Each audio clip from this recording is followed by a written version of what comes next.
What's up everybody, how's it going, and welcome to the Mina channel. Today I bring you a video regarding 5 of the biggest differences between Persona 5 Royal and Persona 5 Strikers. Now, Persona 5 Royal was released earlier last year, or almost about a year ago, and Persona 5 Strikers was released just a few days ago. So today we're just gonna talk about what the bigger things are and why I just love the two of them for two different reasons. But let's go ahead and jump right into it. I want to start with the first one, and that is the gameplay. So right off the bat, the biggest difference between those two games is the way that the gameplay first plays, or obviously.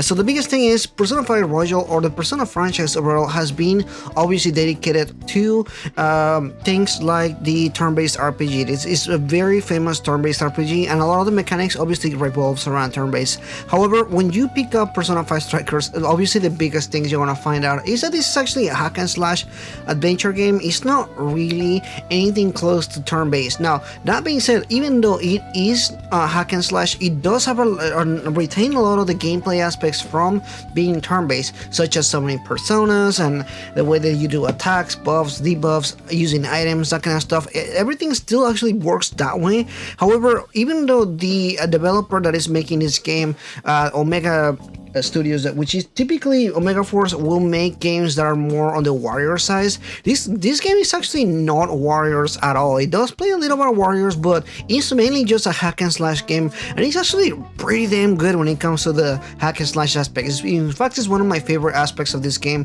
It's just how well the game just functions, how well it plays, how well it just feels when you play it and everything. So it's definitely really smooth. The animations and everything about it is just fantastic. But with number 2, we have the calendar. So one of the other aspects of Persona is the time management.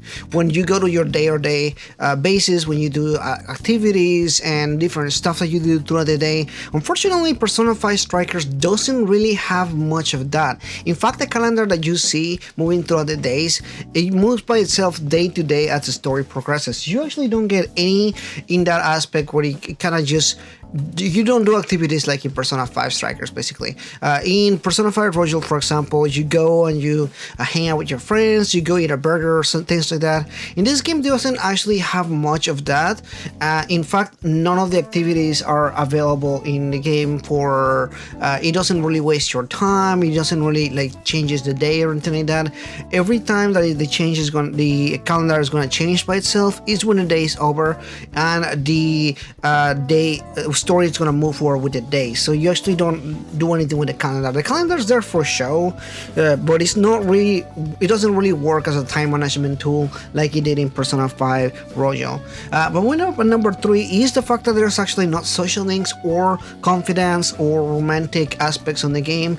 So one of the other bigger aspects of Persona 5, or Persona 5 Royal particularly in this case, is the fact that you are able to go on date different people or go and meet your friends, and you have these mini storylines where you go and hang out with friends and people, and you kind of develop these links or this confidence as you move forward with them. Unfortunately, it is actually not a active role in here. You still hang out with your friends and you still do activities. However, there is no social link or confidant or anything like that. In fact, you actually don't really get to do much of the romantic activities. There are a few things that you can still do here and there, but nothing on the sense of anything close to like Persona 5 Royal is close, or even any other Persona games like Persona 3 or 4. It's always kind of been a staple there that you have these romantic activities, or you have these additional activities that you with your friends. Nothing is of the sort is here. Now, again, like I mentioned earlier, you can still go and hang out with your friends. For example, you can go and eat ramen with Morgana and Ryuji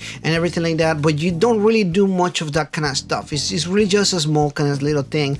It doesn't really do much of the regular stuff in the social end aspect. So if you're looking for that kind of stuff, just be aware moving forward, none of that's kind of here. The game just focuses more on the story as a whole. It doesn't really have those additional social life aspects of the game or anything like that. Moving up at number 4, we have the way the engine actually works. So I don't know if you guys know this, but obviously, as I mentioned before, this was made by Omega Force, not by Atlus.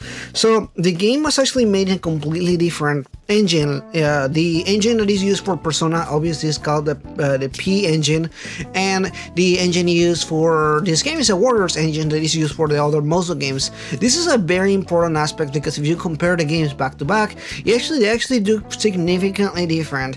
One of the bigger aspects is obviously the artwork, the way the cel shaded models look, everything like that, and you're gonna notice some of these aspects change back and forth if you never played a Warriors game or anything like that, and then you go and look at Persona 5 Royal, you will definitely see some differences. Now, it's arguable whether you like one more than the other.